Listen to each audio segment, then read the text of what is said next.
Assalamualaikum warahmatullahi wabarakatuh. Alhamdulillahirabbil alamin, shalatu wassalamu ala asrofil anbiya'i wal mursalin wa ala alihi wa ashabihi ajma'in. Ketemu lagi di ruang PAI, ruang pendidikan agama Islam dan budi pekerti. Kita masih dalam bab meraih kesuksesan dengan kompetisi dalam kebaikan dan etos kerja. Ini adalah pertemuan keempat kita pada bab ini. Pada pertemuan yang lalu, Ananda telah diberikan materi apa kandungan yang terdapat dari surat Al-Baqarah ayat 148 tentang kompetisi dalam kebaikan dan surat At-Taubah ayat 105 tentang etos kerja.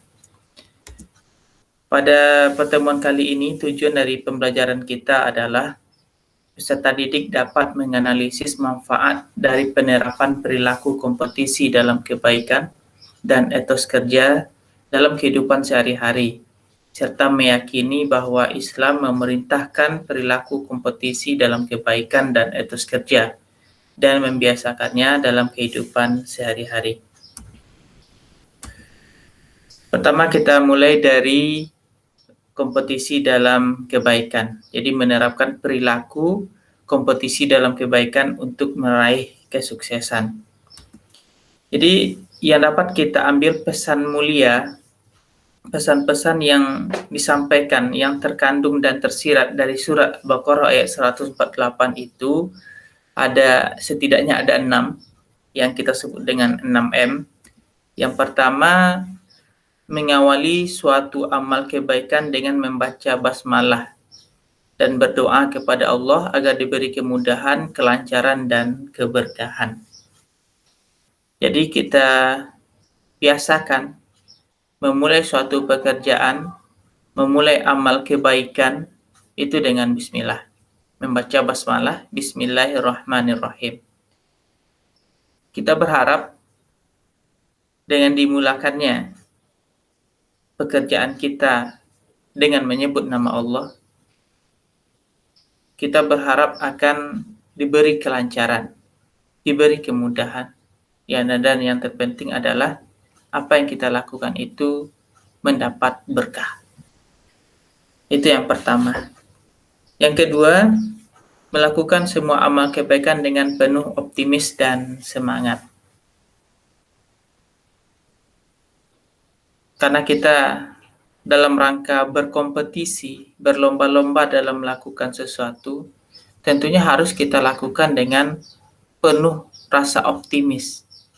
Optimis itu maksudnya kita yakin mampu melakukannya. Lawannya adalah pesimis. Tidak mampu, tidak yakin bisa melakukan. Kita mampu, kita yakin mampu melakukannya, kemudian disertai dengan semangat. Insya Allah dengan sikap seperti itu, kita bisa berkompetisi, berlomba-lomba, berusaha untuk menjadi tercepat, terbaik, terbanyak dalam melakukan perbuatan baik. Yang ketiga, menjaga konsistensi atau istiqomah amal kebaikan yang sudah dilakukan. Konsisten itu artinya dilakukan secara terus-menerus. Yang namanya sebuah kompetisi, yang namanya sebuah perlombaan, tentunya kita tidak boleh lengah. Ketika kita lengah, kita kalah. Maka dengan jiwa kompetisi tersebut, itu akan menjaga konsistensi kita atau keistiqomahan kita dalam berbuat kebaikan. Yang keempat, mempelajari ilmu yang terkait dengan peningkatan kualitas amal kebaikan. Misalnya, sholat. Bagaimana kualitas sholat kita meningkat?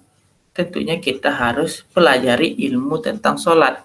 Pelajari buku-buku tentang sholat, bacaan-bacaan tentang sholat.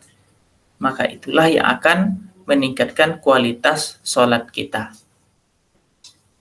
Atau dengan amal lain yang tidak ibadah mahdoh, seperti seorang petani. Bagaimana supaya hasil dari pertaniannya itu meningkat? tentunya dia harus mempelajari ilmu-ilmu terkait tentang pertanian. Bagaimana cara mendapatkan bibit unggul, bagaimana cara penanggulangan hama, bagaimana cara pengolahan yang baik. Itulah yang akan meningkatkan kualitas dari apa yang dilakukannya. Nah, bagi seorang petani tentunya seperti itu. Kita lanjutkan yang kelima, membiasakan diri beramal secara bersama-sama dengan melibatkan orang banyak. Ini bukan kaitannya dengan ria atau membangga-banggakan amal kita.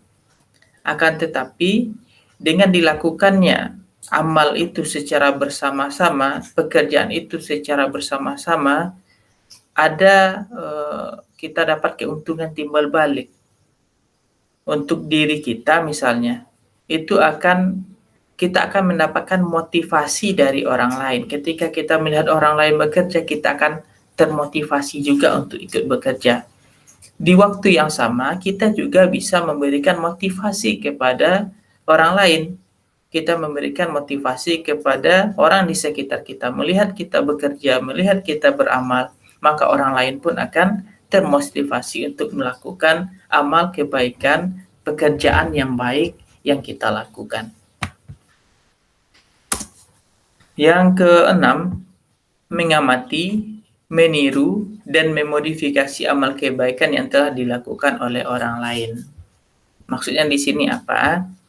Ketika kita mengamati, meniru, dan memodifikasi sesuatu itu, kalau sudah dimodifikasi, pasti dia lebih bagus. Pasti dia lebih praktis. Nah, tentunya ini dalam rangka kita melakukan suatu amal yang efisien. Ada orang yang melakukan sesuatu 3 jam. Ada orang melakukan sesuatu hanya 1 jam, tetapi hasilnya sama. Itu karena apa? Karena dia telah memodifikasi sebuah pekerjaan sehingga dia bisa melakukan sesuatu yang efisien. Itulah Ananda pesan yang tersirat dari surat Al-Baqarah ayat 148 tentang kompetisi dalam kebaikan. Kemudian kita lanjutkan, apa manfaat dari pesan-pesan tadi? Kita lakukan pesan-pesan tadi dalam kehidupan kita sehari-hari, apa manfaatnya yang dapat kita peroleh? Nah, yang pertama yang dapat kita peroleh adalah ridho dan pahala dari Allah Subhanahu wa Ta'ala. Kalau kita beribadah, jelas kita mendapatkan ibadah mahdoh, maksudnya kita jelas dapat mendapatkan ridho dan pahala dari Allah Subhanahu wa Ta'ala. Begitu juga dengan perbuatan lain yang bukan ibadah mahdoh, tetapi kita niatkan untuk ibadah. Semua perbuatan baik bisa kita jadikan sebagai ibadah. Kita lakukan ikhlas karena Allah, maka dia akan bisa menjadi ibadah. Dan kita dengan demikian kita bisa memperoleh ridho dan pahala dari Allah Subhanahu wa Ta'ala. Yang kedua, menjadi manusia yang bermanfaat. Kita tahu bahwasanya orang yang terbaik itu adalah orang yang paling bermanfaat. Khairun nas anfa'uhum linnas. Sebaik-baik manusia adalah manusia yang paling bermanfaat bagi manusia lainnya. Kalau kita pahami dengan pemahaman sebaliknya, maka sejelek-jelek manusia, seburuk-buruk manusia adalah manusia yang memberikan kemudaratan kepada orang lain. Nah, jadi kita berusaha bagaimana kita bisa memberikan manfaat sebanyak-banyaknya kepada orang lain. Semoga kita menjadi manusia terbaik. Kita lanjutkan. Yang ketiga, manfaat dari pesan-pesan tadi untuk kita lakukan, manfaatnya yang ketiga adalah mempercepat penyelesaian pekerjaan. Kalau kita sudah melakukan ada jiwa kompetisi dalam kehidupan sehari-hari, tentunya pekerjaan itu akan cepat selesai. Kalau sudah cepat selesai sebuah pekerjaan, maka kita bisa beralih kepada pekerjaan yang lain. Karena yang namanya pekerjaan itu tidak akan ada selesai-selesainya, tidak akan ada habis-habisnya. Jadi ketika selesai satu pekerjaan, bisa kita beralih kepada pekerjaan lain. Kalau tidak kunjung selesai pekerjaan ini, kapan kita lagi beralih kepada pekerjaan yang lain? Nah, misalnya kamu mengerjakan tugas PR, ada 3 PR-nya. Nah, 1 PR saja nggak kunjung selesai. Kapan lagi dikerjakan PR yang kedua, PR yang ketiga? Tapi kalau sudah bisa diselesaikan dengan cepat, PR yang pertama bisa lagi mengerjakan PR yang kedua, mengerjakan PR yang ketiga, begitu. Kemudian kita lanjutkan, manfaat yang keempat adalah termotivasi untuk menjadi lebih baik. Apalagi sebuah pekerjaan itu telah sering kita lakukan. Nah, kalau sudah sering kita lakukan berulang-ulang, tentunya kualitas dari pekerjaan kita akan jauh lebih baik. Karena orang yang beruntung itu adalah orang yang hari demi hari dia menjadi lebih baik. Yang kelima, menjadi pribadi yang disiplin dan bertanggung jawab. Karena adanya jiwa kompetisi dalam diri seseorang, tentunya dia disiplin dengan waktu. Dia tepat waktu, kemudian dia bertanggung jawab terhadap segala sesuatu yang dia lakukan.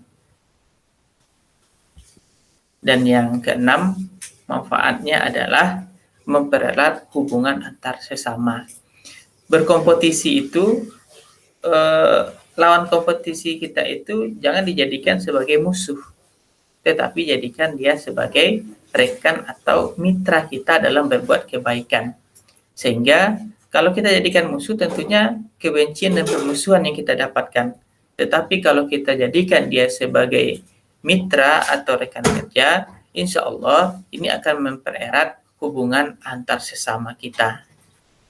Nah, itulah manfaat dari penerapan pesan mulia yang tersirat dari surat Al-Baqarah ayat 148 tentang kompetisi dalam kebaikan.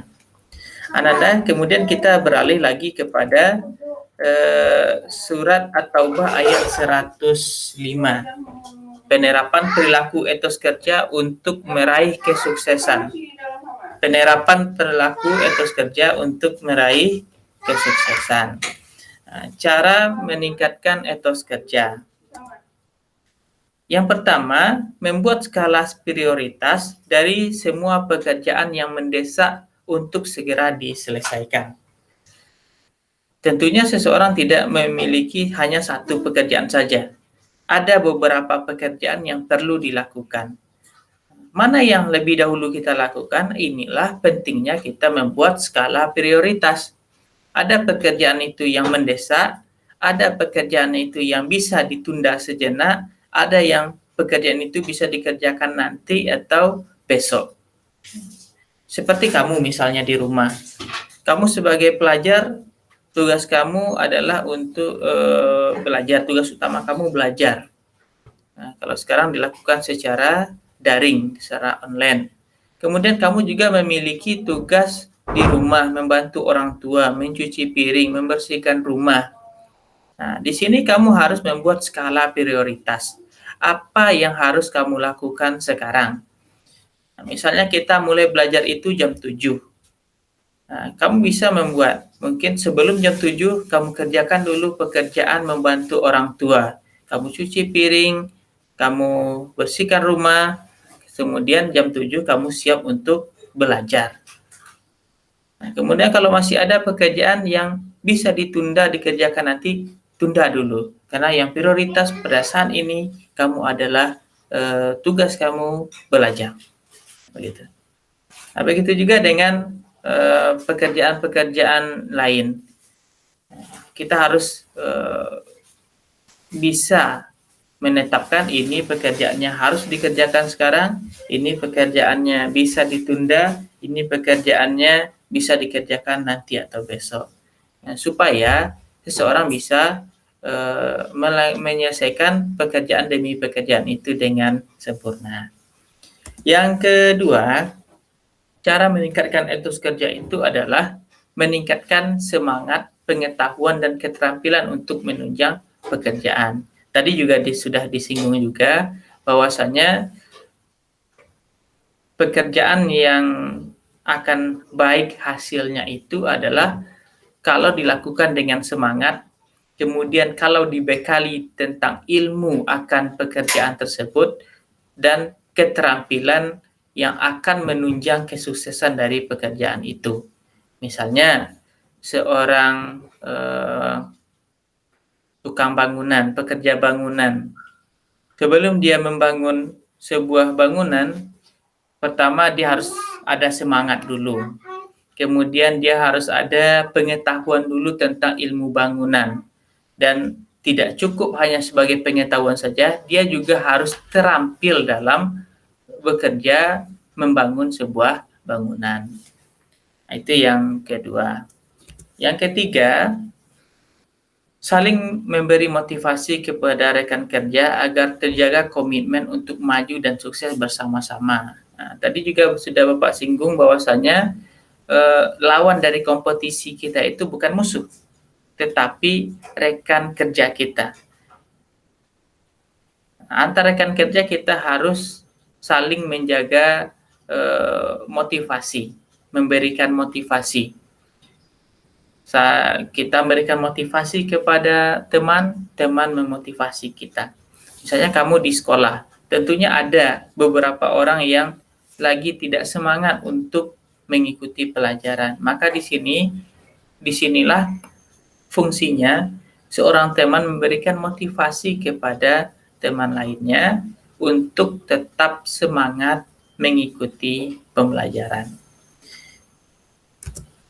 Yang keempat, cara meningkatkan etos kerja adalah menciptakan suasana kerja yang nyaman dengan saling menjaga perasaan rekan kerja.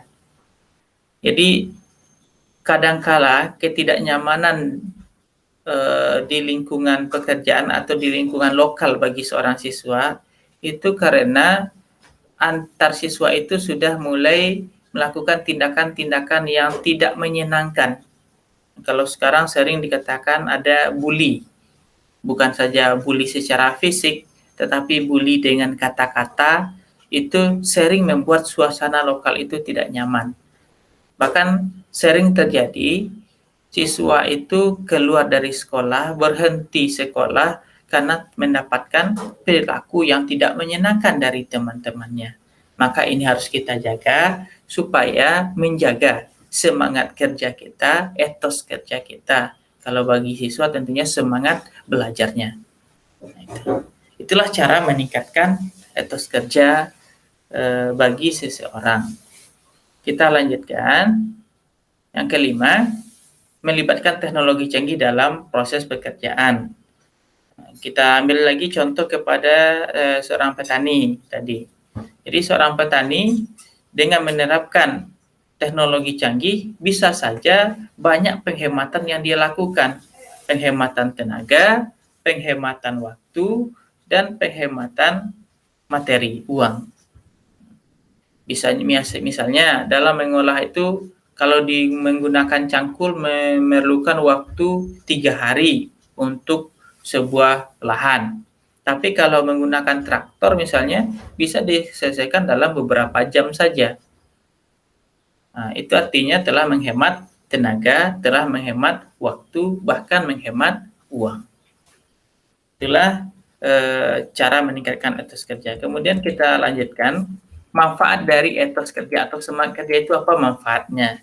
Nah, yang pertama, kita terbiasa menghargai hasil yang sudah diraih. Terbiasa menghargai hasil yang sudah kita raih. Kenapa?